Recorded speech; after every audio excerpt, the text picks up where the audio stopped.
So now we are thrilled to welcome Scott Hanson to the show. Scott, how are you doing? Doing well. Good to be with you. Good to be with you all the way from Los Angeles. That is really cool. It's really late here, but we are so excited. So it wasn't a problem at all to stay up. So firstly, tell us, you've been to Germany this year in the off season. So how was that? Did you enjoy your visit?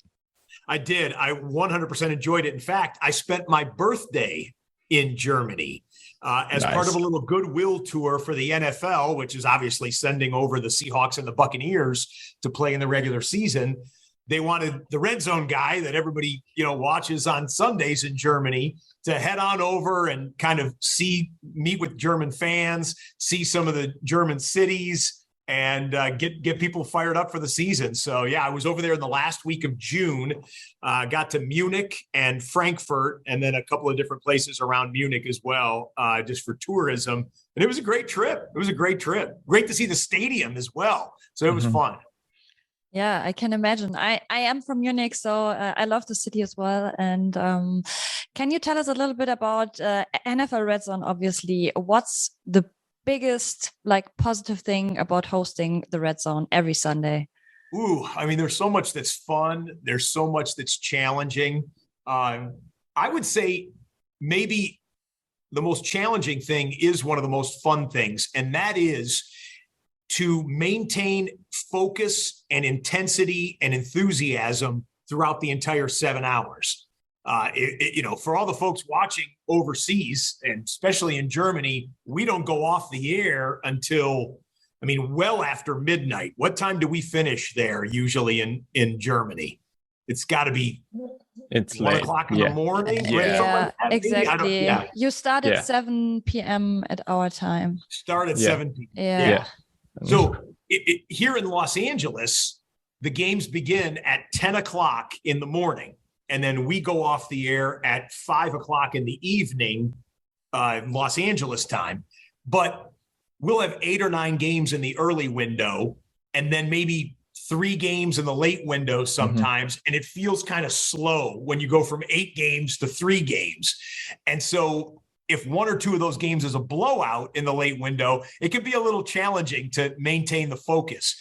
But that's what makes it fun, because you never know in an NFL game what game, what team, what offense, what player, what play is going to be the one that everyone's talking about on Monday. So you have to kind of maintain that focus and be able to keep your energy up, because I might be calling the greatest touchdown in history 60 seconds from any given moment. Yeah, exactly. So you already touched on 7 hours of hosting NFL games. It's crazy. But what would you say, could somebody else do your job, basically? That's something I ask myself a lot of times. Are you submitting a resume? Maybe. I think other people could host it. What I try to do is make sure that my skill set is perfectly aligned with the demands of the job.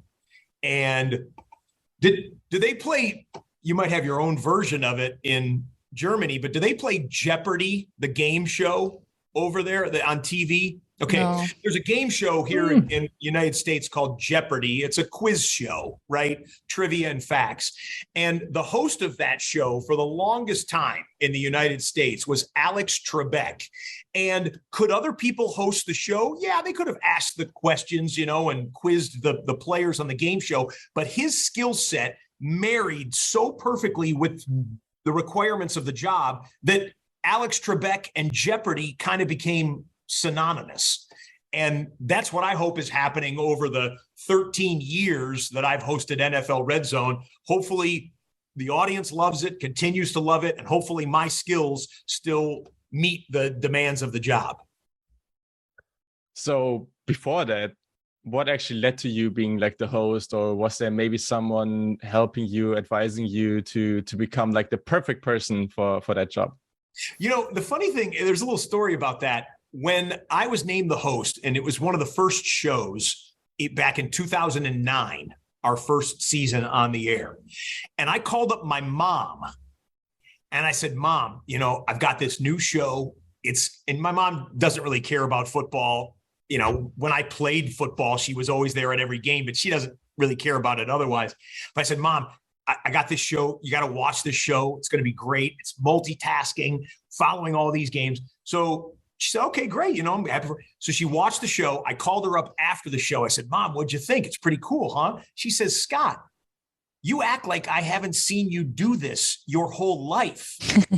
And she reminded me when I was a little boy, I used to watch a game in the living room. Then I would drag my dad's television from his den, from his home office, into the living room so I could have two TVs side by side and have two different games on. Then if I could get a different game on the radio, this is before satellite TV and before cable and everything, I would put a game on the radio, and then I'd have a magazine and a newspaper sitting on my lap with football stats and stuff on them. So she's like, Scott, you've done this your whole life. It's just the same. It's just now they're paying you money to do it. And so, so I think there hasn't been anyone telling me like how to do it so much as I love to multitask. And as an example for the audience that's watching this on video, not just listening to my voice, if I could do this real quick, that's my home TV setup right over there. So nice. I have 5 TVs on my media wall. Well, we use inches over here in the United States, but that's 75-inch screen, big one in the middle. And I got that's a replay of the Chargers and Saints preseason game. And then I've got 50-inch TVs on the flank on the outside. And that's what I do. I just watch multiple things on my free time. I'll watch multiple things throughout a day. And I think that helps me to host 8-9 games on an NFL Sunday. So I saw a video of you, how you prepare for the Red Zone, but I'm sure not everyone in the audience will know it. Can you take us on the process for like every week? How do you prepare for your show? Yeah, thank you. So preparation is the biggest thing about Red Zone because it's 7 hours ad-libbed. And you better know the stats, the facts, the storylines, the injuries, the transactions that have gone on to make whatever game you're broadcasting important to your audience. So I saturate my mind with facts, stats, figures. I think I've got an old one here. I'm an old school guy. I use hard copy paper here still. So I've got my schedule grid right here. That's every game in the National Football League for the next 18 weeks, and I could quickly access color coded with whether it's a national TV game or whether it's a Red Zone game. I've got my final stats from last season right here where I've got quarterback stats, kickers, offense, defense, Red Zone, playoff brackets, you name it, penalties, leaders in rushing, receiving, passing, turnovers, everything right here. And I update this every single week. I will update it on Tuesday, Wednesday, Thursday, Friday, Saturday, and then it's go time on Sunday. So it's maybe a little bit like your favorite NFL players. They play a game for 3 hours on Sunday, right? Yeah. And then if they're on offense or defense, they're only on the field for half of the time. So and an average NFL play is 5 or 6 seconds long. So they're only playing the game for a handful of minutes is how much they actually play from snap to whistle. But they're practicing for 40, 60, 80 hours during the week for that one game day. And that's a little bit like how I approach things for NFL Red Zone. And those stats, are you doing them on your own, or do you have a team researching and stuff like that? It's a great question. And the answer is both. We have an amazing research team at NFL Media led by Jeff Greenholz, who is the head of all the research department and the stats and analytics. And they send me a package. They send all the on-camera folks in NFL Media a packet on Tuesday night. Let's say it's in between week 4 and week 5. On Tuesday night, they'll send us a package, 100 pages, 200 pages, whatever it is, that recaps what happened on the Sunday before and then looks ahead to everything that'll be coming up on the weekend ahead. So I start with that.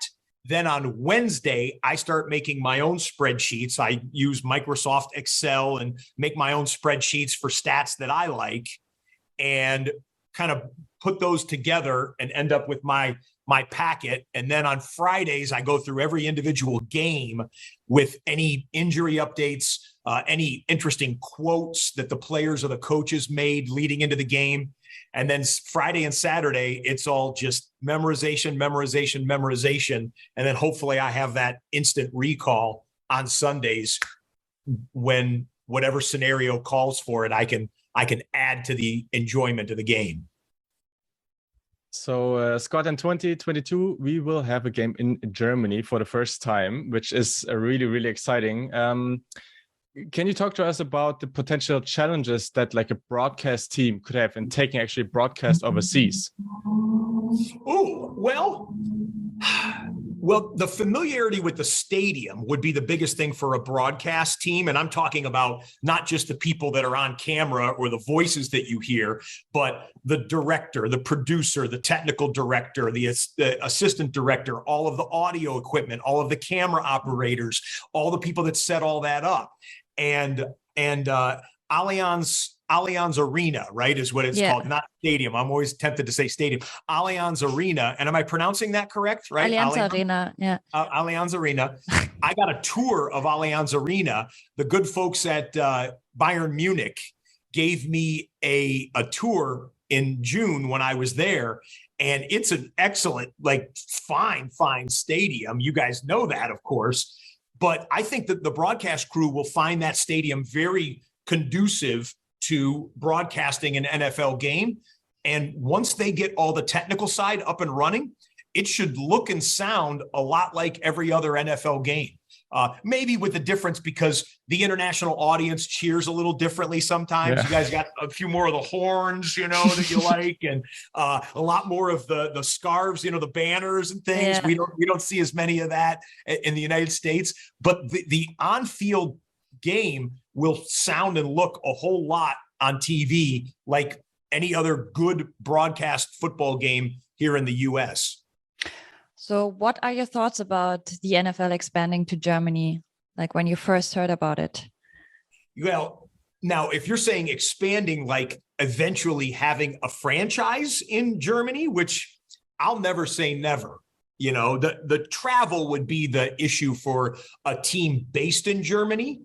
But in terms of this particular game, not surprising at all to me. I mean, turns out the NFL likes money a whole lot. And the German fans, they already love NFL football. And I heard that the tickets have been selling as quick as they can put them online.